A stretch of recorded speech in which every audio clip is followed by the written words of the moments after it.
नमस्कार मंडळी, आज आपण बघणार आहोत पातीच्या कांद्याची भाजी।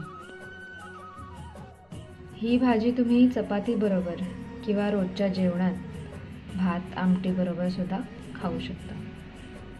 चला तर मग करूया सुरुवात। साहित्य: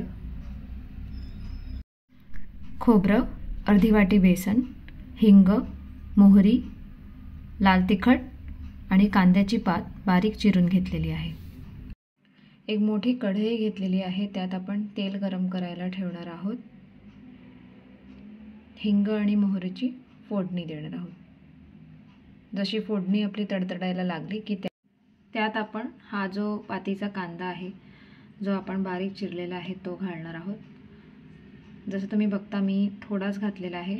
आधी थोडा कांदा परतवून घेणार आहोत आणि मग हळूहळू उरलेला कांदा घालणार आहोत।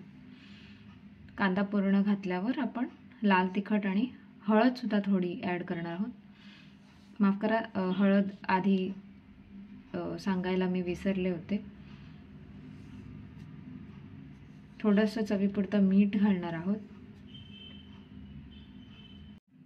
आणि खोबरं घालणार आहोत।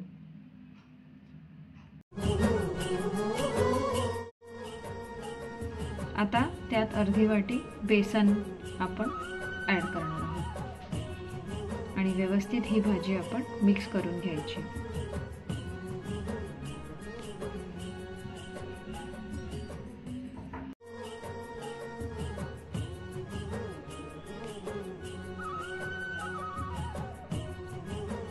तर अशा प्रकारे ही भाजी रेडी आहे। तर अशाच इंटरेस्टिंग रेसिपीजसाठी फॉलो करत रहा कोकण डायरीज अँड मोर।